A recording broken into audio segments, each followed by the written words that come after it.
बोले जसिया अवतार गुण कर्म विडम्बनानी रामा निजे सुबिगमे विवशा गुणवंती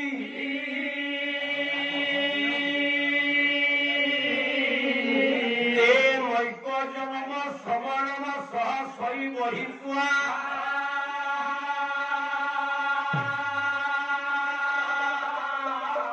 संजात्य प्राप्तम तनकमजं प्रपद्ये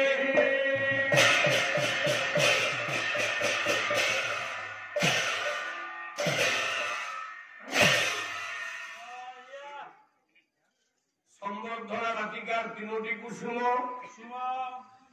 प्रणाम स्नेह और शुभेच्छा प्रणाम रूपक पुष्पटी की चयन करी अर्पण करुछि गणपति आदि पंच देवता समेत मंचर चतुर्पार्श्वे उपवेशन करिथिबा मोर पितृकल्प गुरुकल्प गुरुजन महाजन मानकर पदार बिंदरी अरे वाह वाह शुभेच्छा रूपक पुष्पटी को चयन करी मु धराई देउची मोर समवर्तुल समबंधुल समधर्मी जुगत बंधुगण मानकर कलाग्री आज्ञा आज्ञा आ स्नेह रूपक पुष्प कलिका को अर्पण करुछि अखंड राज्यावर्त भारत भारत वर्षर सुनेली भविष्यत रूपक कुमाकुमी पिलामानकर कोमलवती हस्तपाकुली रे धन धन मूल्य संस्कृति संपन्न राज्यग्रामे बसुले मौजारे चलिथिबा महान सांवत्सरिक सत्यनारायण महाप्रभुଙ୍କ ପ୍ରୀତ୍ୟର୍ଥେ ए प्रतिद्वंदितामूलक बादपाला रूपी सत्संग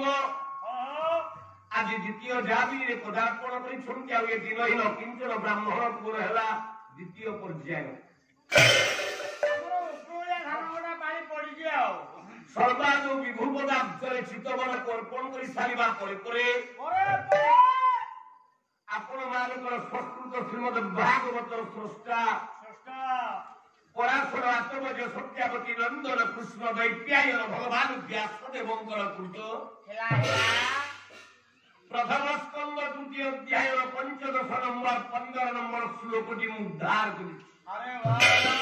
नंबर दिया कवि सब आज्ञा कोन कहले दिया कवि उत्तर देले कवि कोन कहले ना जसिया अवतार गुण कर्म विडम्बनानि अरे वाह जस्यावतारो जस्य युक्त अवतार जस्यावतार आज्ञा आज्ञा जुष्मद शब्दर षष्ठी विभक्ति एकवचन पिले जस्य अरे बाबा बोले जहां कर अवतार अवतार मानो गुण गुण कर्म कर्म नाम इत्यादि को हरे मात्र चिंता कला बेले केते बेले नाई जीवन अंतिम काल चिंता कले ए जीवन लागे जीवन अंतिम पर्याय रे बोले मरण काले जे हरे मात्र प्रभुकर नाम उच्चारण करे तार नाम भजन अनुजाई तार भक्तिर प्राकाम्य अनुजाई आउता श्रद्धा बा विश्वास अनुजाई से फल पाए पुनर्जन्म मिले अरे जोड़े उदाहरण स्वरूप आजिकाली गाँ गाँ मानक आमे मर्द पिला माने भगवान को नाम कीर्तन गाई गाई अष्टप्रहरी करी गाँ रे भगवान को पाइले निजे शेषरे आयुमंडल पवित्र करवा पाई नारी माने माँ माने झांझ कीर्तन धरी पिटिले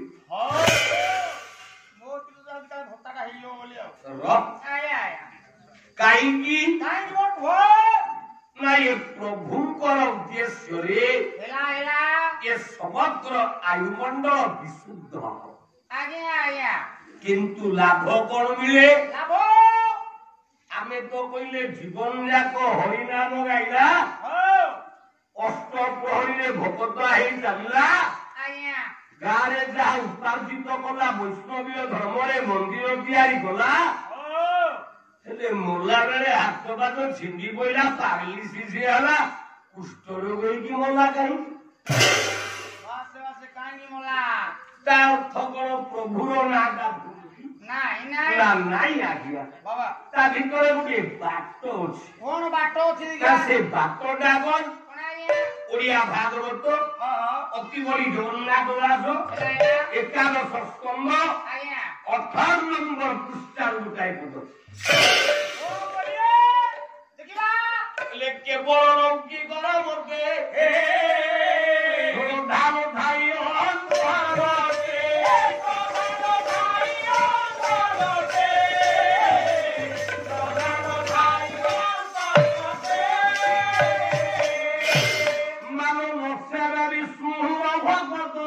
He's